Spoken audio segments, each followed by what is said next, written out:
So I'm going to go ahead and move on to Sherry, and Sherry has someone I've known now for years. She's done a wonderful job helping us navigate our own finances in our family, and it's just been a great resource. So I know that money does not buy happiness, but have certainly learned that it has the ability to take the stress out of certain important decisions simply by widening the options that are available. So can you tell us the very first steps that you take with a client to help establish a list of their financial priorities?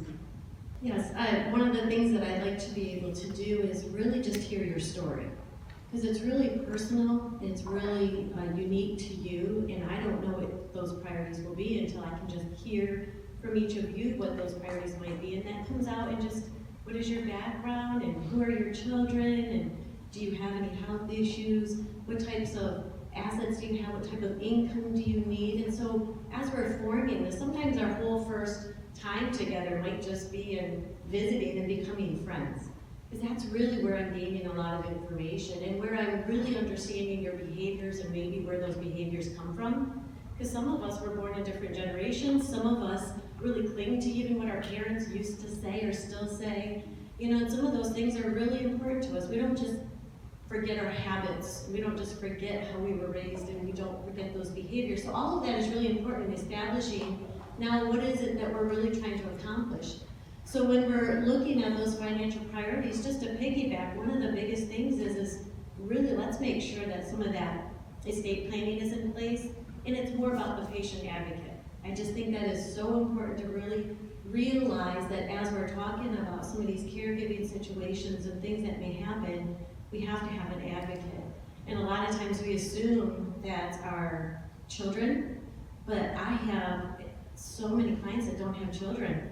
And we get to these older ages and all of a sudden we realize as we're putting together these documents that are so important that there's nobody to list. And that's what stops people from really doing the paperwork that's required. So really keep that in mind, that having a patient advocate or having a power of attorney, those are some of those priorities that I like to interject, because I realize in this situation even here, and I'm so sorry about your mom, this is bringing tears to my eyes, but accidents happen. Sickness happens, but accidents can really throw us.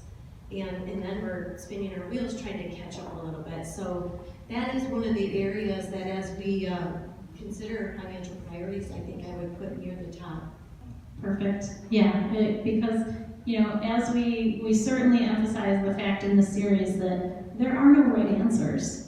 It is such, all the choices that you're making as we age from our 50s, our 60s, our 70s, and our 80s are so very personal, based on your own goals and your own decisions. And it's always about finding out your options and determining what's going to be the best course for you personally. So of course, I call this the GR Savvy Senior Learning Series. But we are already talking to our 18-year-old about how to start financial planning. Because, Mark and I have been married 30 years almost, and we look back and we laugh at boy, we really did some dumb things once upon a time, and if only we had, known or felt differently in certain ways, we could have been much farther ahead, this and that. And so, of course, as parents, we try and spew all that on our kids and get them to do things better than we did, and maybe they listen to some of it. But is there a certain age or stage that where it really becomes critical to do this financial planning process and have a plan? Or can you jump in with someone at virtually any stage and simply adapt to that plan as their situation changes? I always like to debunk that feeling or that old myth that says you can't have a financial advisor until you have money. I actually think in order to have money, you need a financial advisor. It really takes the time. Time is our biggest asset, and as soon as you can get started, the better off that you would be. And so I always like to let people know that the financial advisor is a wealth of information. You're not going there just to get money invested. You're going there for solutions and education and advice. And those are the things that I provide more often than anything else. So So, of course, I want people to come in at any age, at any stage in your life, not necessarily just because you have something to invest at that time, because by then we're really going backwards and saying, well, how can we best use this money? Instead of maybe having a plan and a relationship already available where we can just move forward now. You know, maybe this was a surprise. Maybe we're trying to build a retirement so that you can get to those years where you can finally be away from the workplace and do as you wish, and not necessarily, you know, do as somebody else is wishing you to do all day long, those 8 hours a day. But I just want to share, one of my favorite clients is being able to meet with, I had an 18-year-old junior from Jenison High School. And he came in and he was interested. And he wanted to know how he could invest. Could he open an account? And he started with $80 a month coming out of his account every month. And he worked at Tommy's Car Wash. I'm thinking, he has more interest and more discipline than a lot of the clients that I have. So I would say some of those clients that are coming in, now he's not the first. I've had probably 2 high school students, maybe 3 since him. And I am so encouraged. I will sit with them for an hour and a half if they want, and I will give them the information they're looking for. But it's so important that if we don't start letting them know that we need to start planning today, right? Because there's solutions for everybody. At every phase, at every age, there is a solution for what we're trying to accomplish. And what you may not have had as a Roth years ago in your early years, they do have that today. And even if they can't max it out, $80, $40, $25 is really something that can turn into a very big something in a matter of 10, 15, 20 years even. So putting the discipline into place, having interest, talking about it with your grandkids. As I look in the room, we might have grandkids that just want to have some interest. And I'm getting more information that there's financial classes coming along in the high schools now. My son took I forgot what they called it. He's at Grand Rapids Christian, and they had a financial savvy, let's call it. Why not? And so it was just 1 semester, and when he took it, I was so excited. I was like, you want to do homework? You know? And then, of course, he didn't really involve me as much, but at the end project, he let me help. And I kept going, what did you get graded? I mean, what did you get? He never actually told me. He doesn't love it as much as I do. But what I loved is they had broken down this class into 16 segments. And they had it all the way from beginning knowledge of saving, checking, money market, I don't know about checkbook, debit cards probably, right? They went through the whole gamut of what is the economy, what is the market, assets, you know, they had to pick a stock, those types of things. Well, I am thrilled to say that that class is now mandatory. You know, so in just 1 year of it being an elective, now it's already mandatory. So these kids are getting more information, and that is important. But I would say that it's important for all of us to just interject those conversations with our grandkids, our nieces, nephews, our neighbors, you know, as we build those relationships, because really time is the biggest asset, and that's what they need is to get started sooner than later. So everybody can have a financial advisor. And one thing that just came to mind as you're saying that, so many things have changed in recent years with everything becoming digitized, that it's a whole new world. And for those of you who may be, you know, old school and still do everything on paper, just the option to have a professional who is more, more savvy with the online tools and the digital tools can make a world of difference. Because I just this week had a conversation with my 22-year-old daughter who's getting married, who's like, Mom, why do I need a checkbook? I'm never going to use a checkbook. And I'm like, trust me, you still need one, even if you do Venmo 90% of the time. I said, as you, there's going to be businesses and things that you do that you still need a checkbook. But how different is that? I mean, could we have guessed 20 years ago that there would be a time when people would think that they never needed a checkbook? So just a little odd. Well, Laura, really quick too, it does, even when I'm setting up the investment accounts, they still want your bank information, and the best resource is still that check. I still ask for voided checks with almost each application. I can't do PayPal yet. I mean, maybe it's coming, but the checkbook is important. One thing I want to go back and reiterate too when we're talking about any age for a financial advisor is really understanding that in every phase of our life, whether you're in your 20s, I kind of wrote down, in your 20s, you might be just starting your first job. And a financial advisor can really help you understand your benefits and using them to the best of your ability. Because when you start a brand new 401k or 403b, you don't know what funds to choose. You may not even understand the company's match and getting the maximum match. Right? So at your 20s, you might even be needing a financial advisor to help you navigate those areas. In your 30s, you might be married and starting to have kids and you want to start saving for education for them. You might want to start getting into a new home. Maybe you're looking for that or you're married, because everybody's kind of doing things a little bit later today. In your 40s, I hope you're still married, but a lot of times we see divorces occurring already, which is sad, but that divides everything. Now we have to start over. Or you're maybe married and having more kids and you're upsizing, you get into a bigger house. Maybe you have more debt and we have to get back to some of those discipline areas.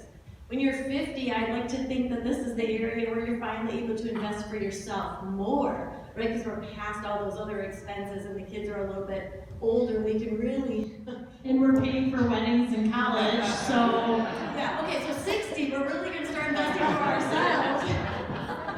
Anyway, my point was, there is always a good time to have a financial advisor.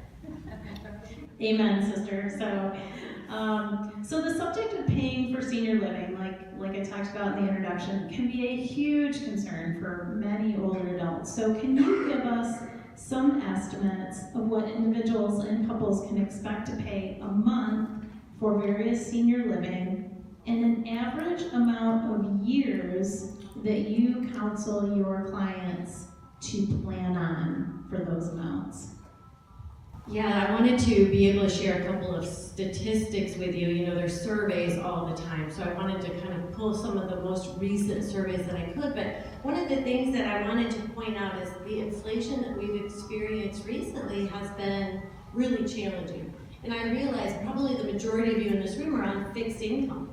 The fixed income means it doesn't change, but the inflation means all your expenses has. Right? And that has been really tough. So when we look at the health care, since 2000, I wanted to kind of look over the last 20 years.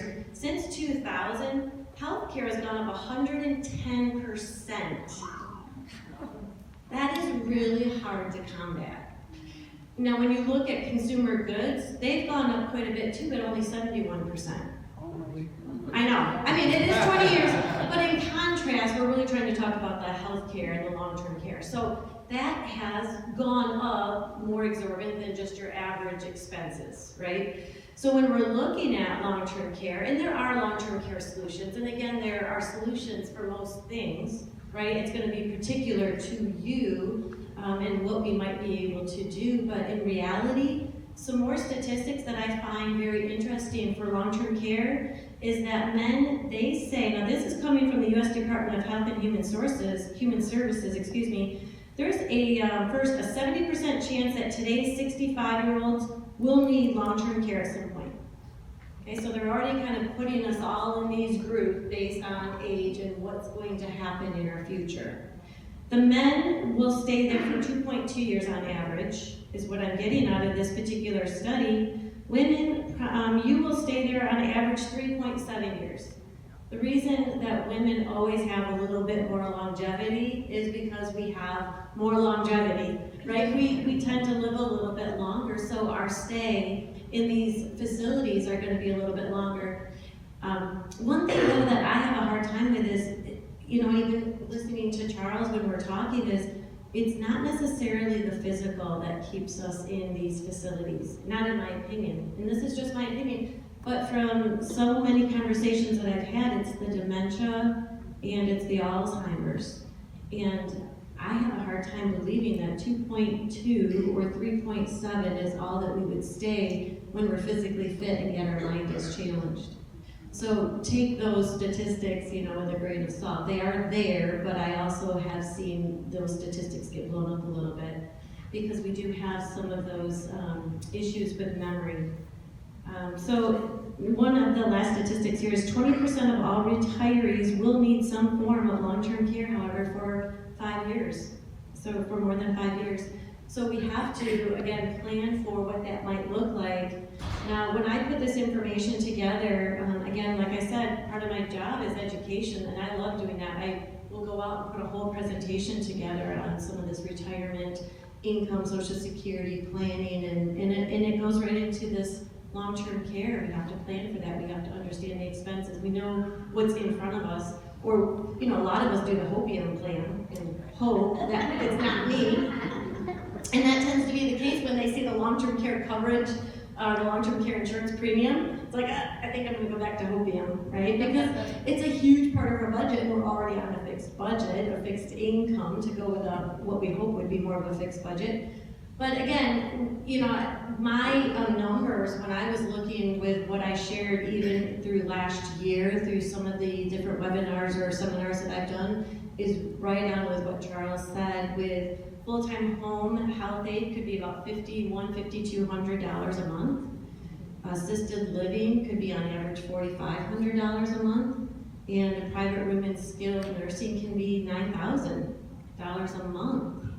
You know, so it can be real exorbitant. Now, I had taken, it's interesting, it sounds like some of this long-term care is getting to be talked about in legislation. Apparently they went before Congress just last week based on an article I received. And one of the things that I thought was interesting is this gal, see if I can find it now quickly, but this gal had put her husband in a facility that was supposed to be fairly reasonable. But after all of the expenses, she had said about $7,000. After all of the expenses, it was more like $13,000, nearly $14,000 a month.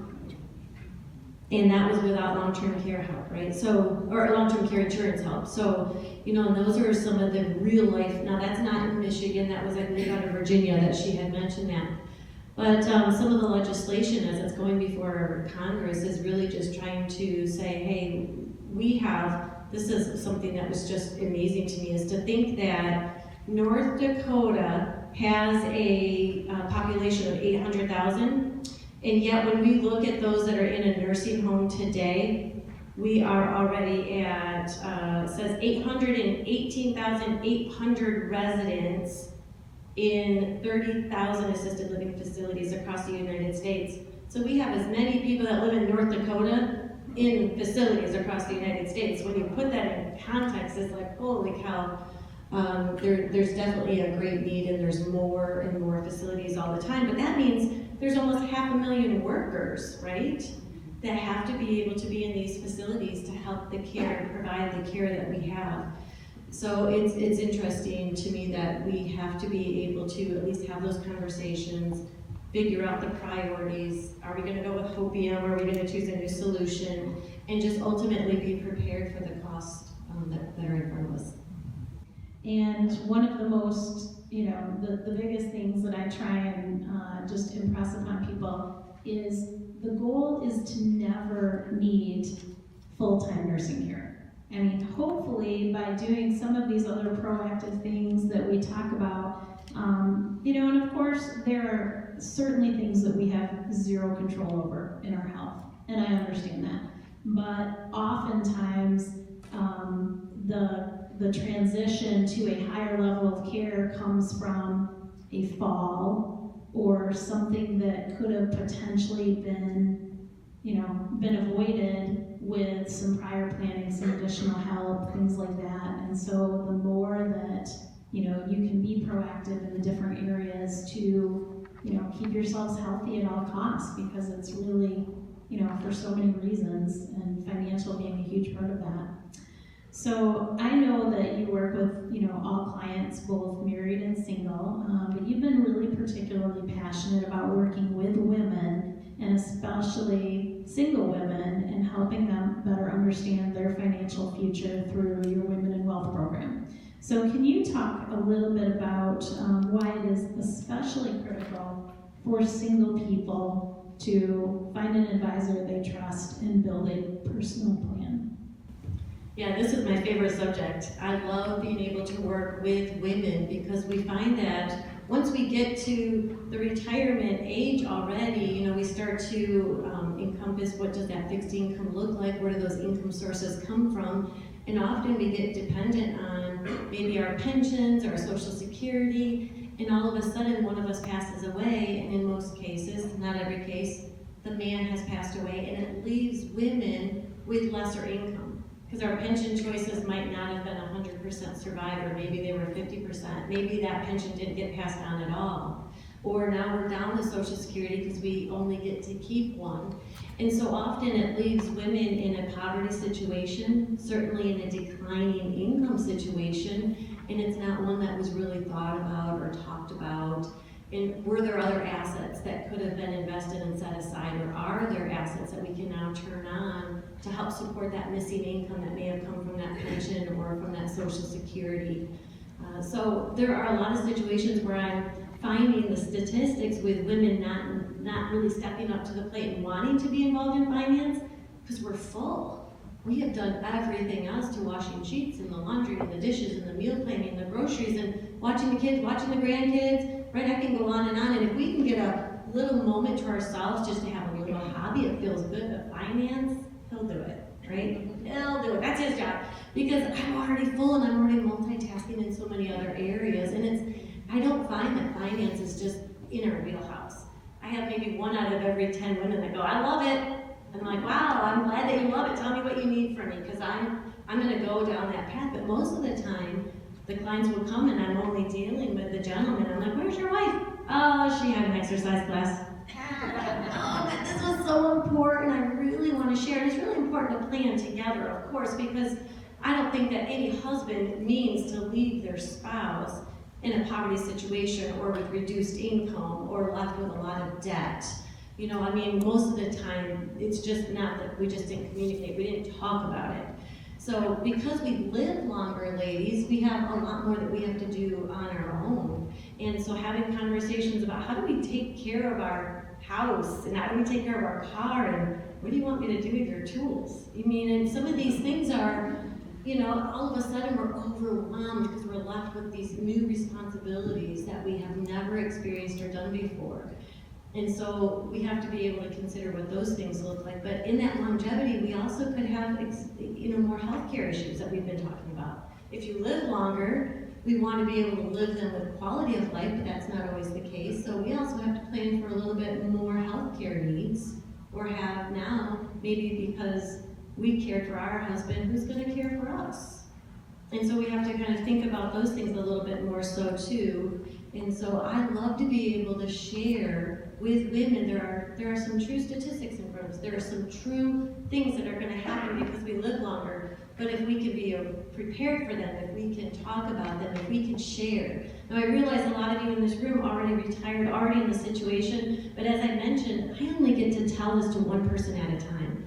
So I have this in the back of the room that just talks about some of these statistics, and I would love for you guys to talk with your daughters and your nieces and your neighbors and share the idea that women do have to plan a little bit differently, or just to have a little bit more education and awareness.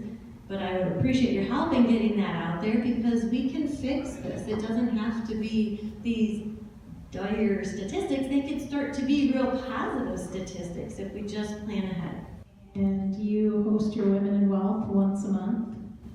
I do Women in Wealth. I do love to have, it's called Women in Wealth Cocktails, third Thursday of the month. And we get together, we're following the alphabet, which makes it kind of fun. So the venue is selected by the alphabet. And this month is the letter letter L, and it's Lacari's. And so we get to have different environments, different cuisine, different desserts. I know that there are people in the room that love their desserts more than maybe their meal themselves. But we just get together, and during that time I can share more education. And it's an environment that's just women, so we never have to feel intimidated about asking a wrong question or being in front of men that are like, I told you that already, right? So it's a matter of being able to have fun and build relationships and network and just enjoy the environment. And you know, there's all ages. So you ladies come on out or grab my card and get on my email list, and I'd love to see all of you. I've gone as many times as I can for the last few years, and it's just a ball and so fun to, you know, 80% social and 20% just continuing to learn, which, as Sherry said, is so, so important.